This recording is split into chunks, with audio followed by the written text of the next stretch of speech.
Pope Francis' Apostolic Exhortation on St Therese of the Child Jesus message, c'est la confiance et rien que la confiance following. I will be love. As greater than faith and hope, charity will never pass away. 1 Corinthians chapter 13, verse 8 to 13. It is the supreme gift of the Holy Spirit and the mother and the root of all the virtues. Charity as a personal attitude of love. The story of the soul is a testimonial to charity in which Therese offers us a commentary on Jesus' new commandment, that you love one another as I have loved you. John 15, verse 12. Jesus thirsts for this response to his love. Indeed, he did not fear to beg for a little water from the Samaritan woman. He was thirsty.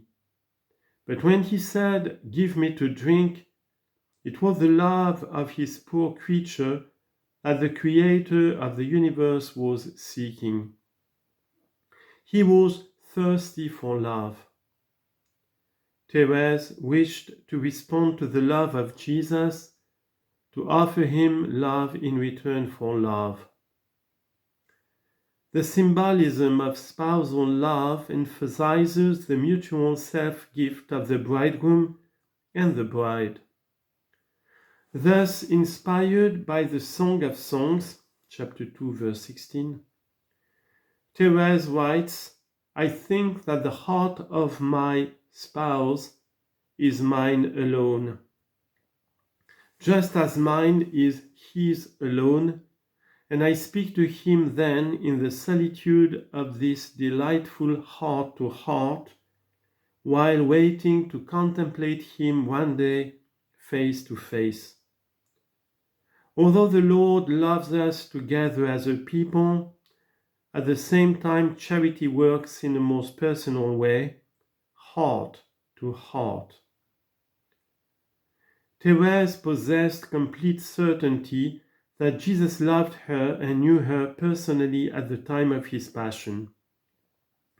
He loved me and gave himself for me. Galatians chapter 2, verse 20. As she contemplated Jesus in his agony, she told him, "You saw me." In the same way she said to the child Jesus in the arms of his mother, "With your little hand that caressed Mary, you upheld the world and gave it life, and you thought of me." So too, at the beginning of the story of the soul, she contemplated the love of Jesus for all humanity and each individual, as if he or she were the only one in the world. The act of love, repeating the words, "Jesus, I love you," which became as natural to Therese as breathing, is the key to her understanding of the gospel. With that love, she immersed herself in all the mysteries of the life of Christ, making herself his contemporary and placing herself within the gospel together with Mary and Joseph, Mary Magdalene, and the apostles. Together with them, she penetrated to the depth of the love of the heart of Jesus. Let us take one example. When I see Magdalene walking up before the many guests, washing with her tears the feet of her adored Master, whom she is touching for the first time, I feel that her heart has understood the abysses of love and mercy of the heart of Jesus, and sinner though she is, this heart of love was not only disposed to pardon her, but to lavish on her the blessings of divine intimacy, to lift her to the highest summits of contemplation. The greatest love in supreme simplicity. At the end of the story of the song, Therese presents us with her act of oblation to merciful love. Once she surrendered completely to the working of the Spirit, she received quietly and unobtrusively an abundant outpouring of living water. Rivers, or better, the oceans of graces that flooded my soul. This is the mystical life that, apart from any extraordinary phenomena, offers itself to all the faithful as a daily experience of love. Therese practiced charity in littleness, in the simplest things of daily life, and she did so in the company of the Virgin Mary, from whom she learned that to love is to give everything. It's to give oneself. While preachers in those days often celebrated Mary's grandeur in ways that made her seem far more removed from us, Therese showed, starting with the Gospel, that Mary is the greatest in the kingdom of heaven because she is the least. Matthew 18:4. The one closest to Jesus in his abasement. She saw that, if the Apocrypha are full of striking and amazing feats, the Gospels show us a lowly and poor life lived in the simplicity of faith. Jesus himself wanted Mary to be the example of a soul that seeks him with a simple faith.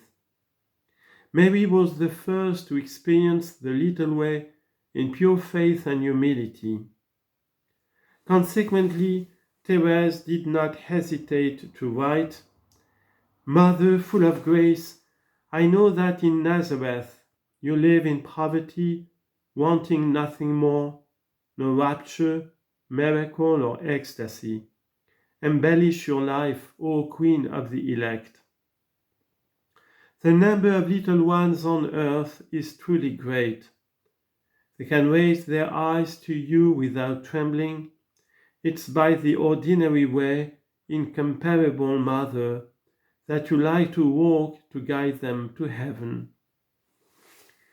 Therese does tell us of certain moments of grace experienced amid the simplicity of daily life, like the sudden insight she had when accompanying a sick and somewhat irascible sister. Even so, those experiences of a more intense charity came about in the most ordinary ways. One winter night, she said, I was carrying out my little duty as usual. It was cold, it was night. Suddenly, I heard off in the distance of the harmonious sound of a musical instrument. I then pictured a well-lighted drawing room, brilliantly gilded, filled with elegantly addressed young ladies, conversing together and conferring upon each other all sorts of compliments and other worldly remarks. Then my glance fell upon the poor invalid whom I was supporting. Instead of the beautiful strains of music, I heard only her occasional complaints, and instead of the rich gildings, I saw only the bricks of our austere cloister, hardly visible in the glimmering light. I cannot express in words what happened in my soul.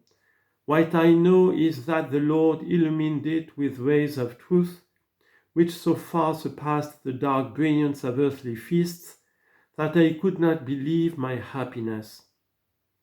I would not have exchanged the 10 minutes employed in carrying out my humble office of charity to enjoy 1,000 years of worldly feasts.